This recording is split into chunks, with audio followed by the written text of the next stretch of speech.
सवाल है मंदिर मस्जिदों का। सवाल है हमारे देश में क्या भगवान सिर्फ मंदिर मस्जिद में रहते हैं? तो फिर हमारा जो धर्मशास्त्र है जो कहता है कि इंसानों में भगवान बसते हैं और इंसानियत सबसे पहले है, तो फिर ये देखना होगा कि क्या हम हमारे धर्म के हिसाब से जाएं या मात्र उन लोगों के हिसाब से चले जो धर्म को बेचते हैं। धर्म को ना कोई समझता है, सिर्फ धर्म के नाम पे राजनीति करने वाले के लिए ये हिंदू एक मंदिर टूटना ये बहुत बड़ा मसला हो गया।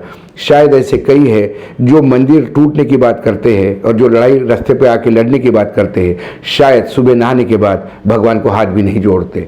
नमस्कार, स्वागत है आपका हिंद वॉइस में। लेकर आया हूं आपका अपना कार्यक्रम अशोक वानखेड़े बोलता है। जैसा कि मैं कहता हूं, अशोक वानखेड़े बोलता है तो तोलता है।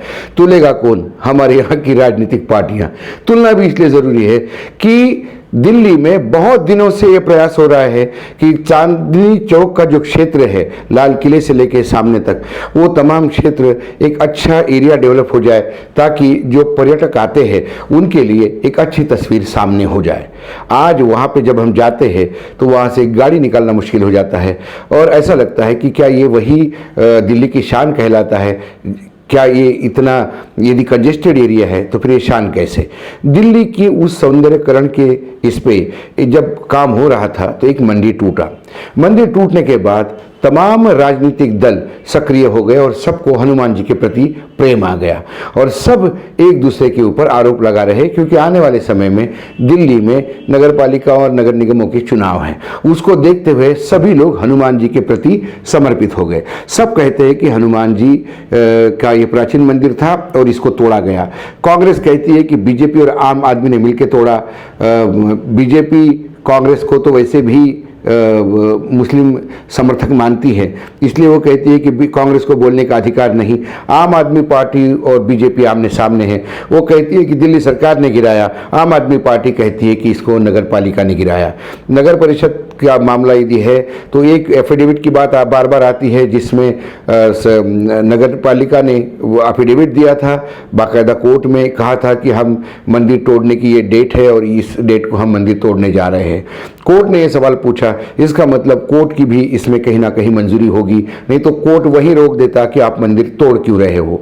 सवाल है मंदिर मस्जिदों का। सवाल है हमारे देश में क्या भगवान सिर्फ मंदिर मस्जिद में रहते हैं? तो फिर हमारा जो धर्मशास्त्र है जो कहता है कि इंसानों में भगवान बसते हैं और इंसानियत सबसे पहले है, तो फिर ये देखना होगा कि क्या हम हमारे धर्म के हिसाब से जाएं या मात्र उन लोगों के हिसाब से चले जो धर्म को बेचते हैं। सवाल ये है, सवाल कोर्ट का है। कोर्ट भी इस मामले में क्लियर कट इंडिकेशंस क्यों नहीं देती, ये भी समझ के परे है। दूसरी बात, यदि पार्टियां आपस में ही बोलती है कि हनुमान जी का मंदिर तोड़ के बहुत बड़ा अन्याय हुआ है, तो प्रश्न ये है कि हनुमान जी के ऐसे कई मंदिर है इस देश में जो बिल्कुल निग्लेक्टेड है, जहां लोग केयर भी नहीं करते। हमारे यहाँ जैसा मैंने बताया था, गौ माता के लिए रोया जाता है। किसी के घर में गोमांस मिला या कोई गाय कहीं खरीद के लेके भी जा रहा होगा तो उस पर हमले होते हैं, क्योंकि गौ माता के प्रति अपना समर्पण दिखाने का कुछ लोग प्रयास करते हैं जो दुकानदारी चलाते हैं। लेकिन जब गौशालाएं बनती हैं, जब सरकार ने उत्तर प्रदेश में हर जिले में गौशालाएं बनाई, तो आज गौशाला की स्थिति ये है कि जनवरी से ना उस गौपालक को पेमेंट मिला है, ना गौशाला के लिए कोई खर्चा आ रहा है। गाय भूखे मर रही है। लोग कंट्रीब्यूट करके कहीं ना कहीं गाय को खाना खिला के जिंदा रखने का प्रयास करते हैं। इस इतने बड़े ठंड के सीजन में, जब ठंड और इतनी बड़ी कोल्ड वेव चल रही है, शीतलहर चल रही है, इस शीतलहर में गौशालाओं की गाय जोर जोर से चिल्ला रही है, अपील कर रही है कि भाई हमारा क्या होगा। तो सरकार गौशालाएं तो स्थापित करती है, सरकार गौपालक भी लगाती है, लेकिन ना उनकी तनख्वाह देती है ना गौशाला के लिए पैसे देती है। यदि कल ये हनुमान मंदिर वहाँ से उठ भी जाता और हनुमान मंदिर की जगह ये रोड भी बनता, तो क्या हनुमान जी प्रकोप करते? हनुमान जी, मुझे नहीं लगता कि हनुमान जी ज्ञान के देवता भी माने जाते हैं और ऐसे ज्ञानी देवता इस तुच्छ किस्म की राजनीति को कतई मानेंगे नहीं। हनुमान जी हर एक के दिल में है, क्योंकि हनुमान जी को जब किसी ने पूछा कि राम कहाँ है, और जब हनुमान जी को एक कहानी है बहुत रामायण की फेमस कि हनुमान जी को सीता मैया ने एक गिफ्ट के तौर पे, उपहार के तौर पे एक मोतियों की माला दी, तो हनुमान जी ने हर मोती को तोड़ना शुरू कर दिया। इतने महंगे मोती, इतनी नाजाज जो ये थी माला थी, उसको तोड़ के जब फेंकने लगे तब सीता जी ने पूछा कि अरे हनुमान, हमने तो आपको इतनी बढ़िया माला दी है उपहार के तौर पे, हमारे उपहार को आपने क्यों तोड़ा? उन्होंने कहा माता, मैं तो उस हर मोती में देख रहा था कि क्या मेरे राम उसमें विराजमान होते हैं क्या? यदि मेरे राम उस मोतियों में नहीं है तो मेरे लिए वो कौड़ियों के भाव भी नहीं है। फिर उन्होंने कहा कि क्या आपको लगता है कि राम आप में विराजमान है?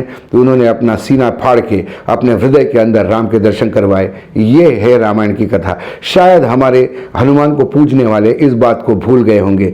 यदि हनुमान जी के प्रति आपका आदर्श है, हनुमान जी के प्रति भक्ति है, हनुमान जी के प्रति आप समर्पित हो, तो फिर आपके दिल में हनुमान होने चाहिए। हनुमान किसी मंदिर में नहीं बैठते। यही मामला मंदिर का टूटने का हो या मस्जिद का टूटने का हो, जब इस देश में राजनीतिक रूप लेता है तो कहीं ना कहीं उस भगवान का भी अपमान होता है, ऐसा मुझे लगता है। हमारे यहाँ संत परंपरा है, संतों ने हमेशा इंसानियत को अहमियत दी है।